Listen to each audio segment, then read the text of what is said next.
I have been working on Resttore for a little over a year now, which is on Steam by the way, and although things are going pretty well, there's still one question I get asked a lot and I'm still not able to answer. Where's the gameplay, mate? Huh? But that stops now because today I'm going to code the base for the gameplay system and implement the first basic mechanics of the game.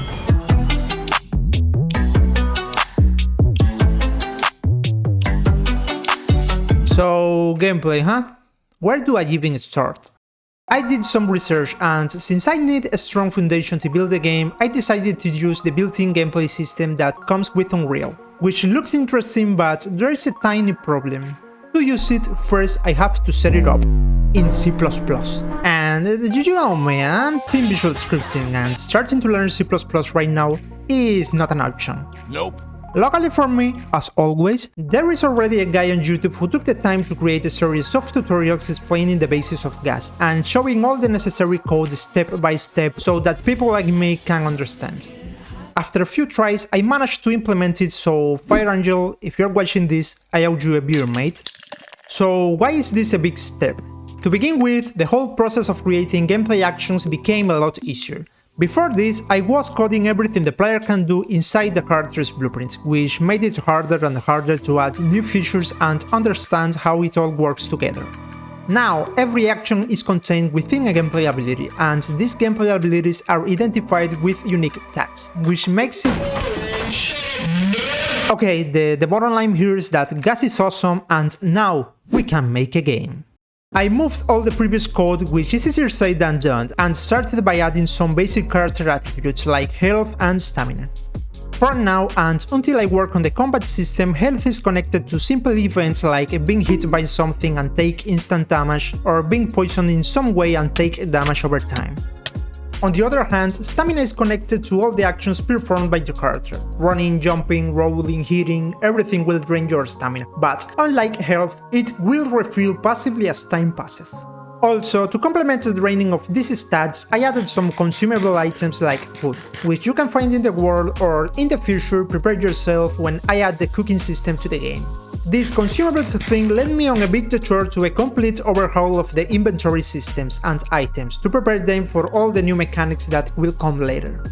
Now the items have new properties such as categories, materials, durability, and an assigned gameplay ability responsible for managing their functionality if necessary. For example, we can have different types of food that affect the character's attributes in different ways, or weapons of different materials that react differently when you hit different surfaces or different types of enemies. Holy shit, that's a lot of difference. Up to here, all the base is ready, so let's work on some mechanics, shall we? When you play a survival game, what's the first thing you do? You wake up, look around, and start hitting trees. Sounds like something easy to implement, right? You innocent child, you don't know anything about life. I have two words for you. Holy fuck.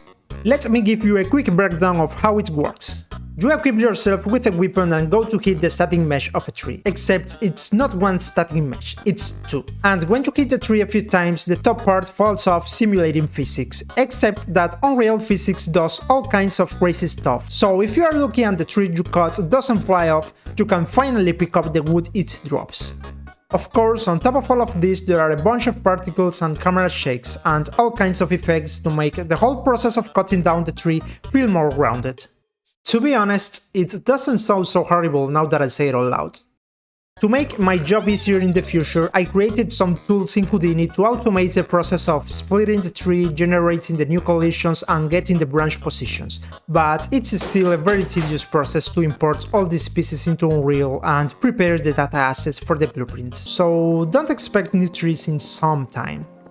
Having figured out how to create shoppable trees, I also created mineable rocks, which you can break to get some stone, iron and other minerals. We are just focusing on functionality here, so don't pay too much attention to the particle effects. In fact, I don't even have a model for the metal rock, so use your imagination, sweetie. At this point, I started to feel anxious, as if there was an intimidating presence very close by. And I'm not talking about my cat that has been running around the room knocking things over for as long as I have been recording. I'm talking about pure terror. You see, I, like any other indie developer, feel an uncontrollable fear that my game is not optimized. And knowing that this game is going to have potentially hundreds of tree actors, rocks and items in the world at the same time, I can't help but have nightmares in my sleep. Let me explain. Before, trees were just a visual asset, so they could be grouped as instances and sent to the GPU in a single draw call, allowing to have thousands of them at the same time without much problem. But now, each tree is an independent actor with unique properties and therefore cannot be batched with any of the others. And can't you somehow turn those actors into instances or something like that? You innocent. No, wait, that actually makes a lot of sense. With this idea in mind, I started working on a new system to convert these actors into Foliage instances, as they were before, but saving those important properties like health, for example. This ended up turning out better than I expected, and now, as you can see here, only the objects closer to the character are actors, while the distant objects are converted back to simple Foliage instances. I even took this one step further, and now every item in the inventory is also converted to an instance, so theoretically I can add any amount of collectible items without having to worry about performance in a while. I can go back to sleep in peace now.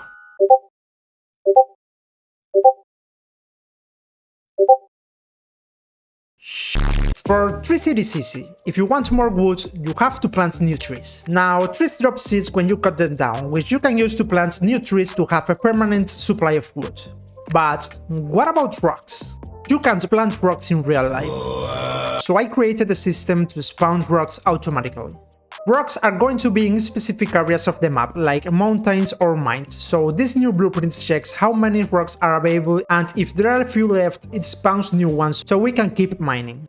This system takes into account everything in the area and spawns the rocks in a place where it does not collide with anything else, so if by any chance the player builds something in this area, it does not spawn the rock inside his house.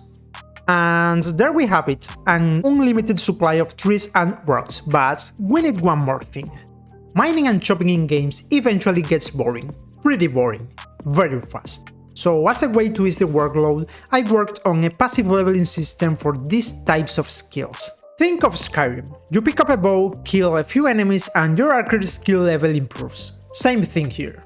As you cut more and more trees, your tree cutting skill will increase, which means you will do more damage to trees, and so, with enough level, cutting trees will become a piece of cake.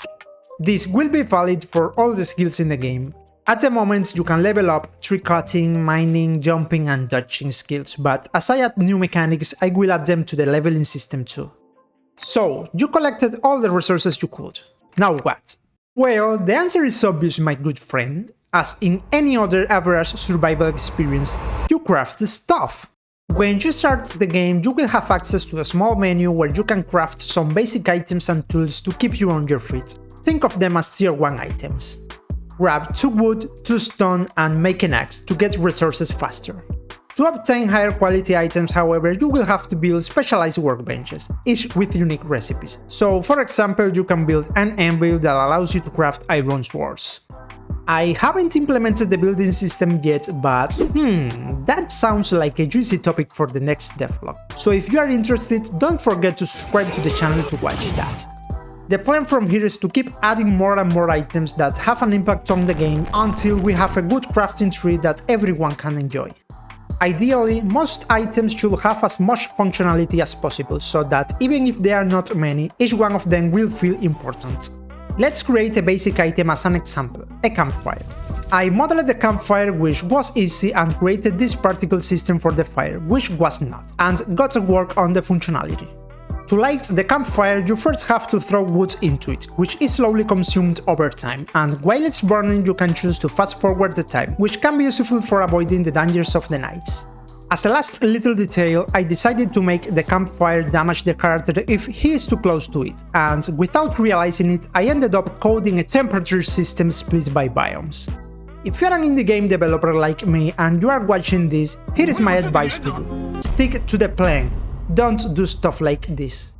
Anyway, now the map is going to be defined by regions, each one with its own temperature, and if you are not properly equipped for the weather conditions, you are going to die. But we can do much more. I want Resttore to be a game that feels alive, where all the elements interact with each other as much as possible, so I started adding a lot of these interactions. The campfire now affects the temperature of the environment, so if you are in a cold biome, you can warm up if you don't have the necessary equipment to be there. But be very careful, because the campfire can be extinguished if it starts to rain and it's outdoors.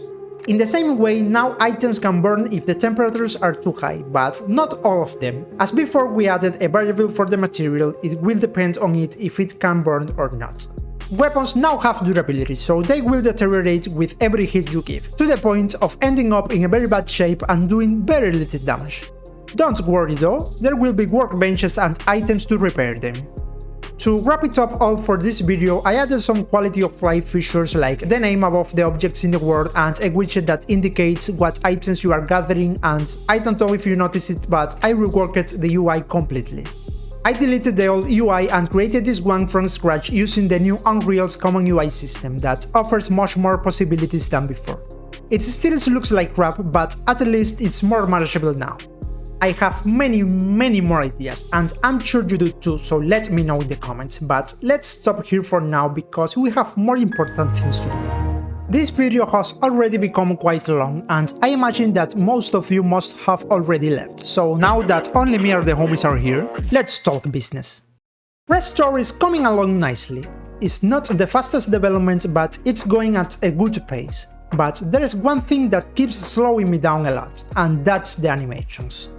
Good animations, and especially unique animations made by an artist, are super expensive, so if you have some spare money, consider supporting me on Patreon. It really makes a difference, and in return you will get some benefits like your name next to these wonderful other patrons, access to an exclusive channel on our Discord server, and a kiss on the forehead from me every night before going to sleep. What? What do you mean we can't offer that? Oh, モカちゃんが教えてくれたいろんな見た目になれるアプリなんだって。どれどれ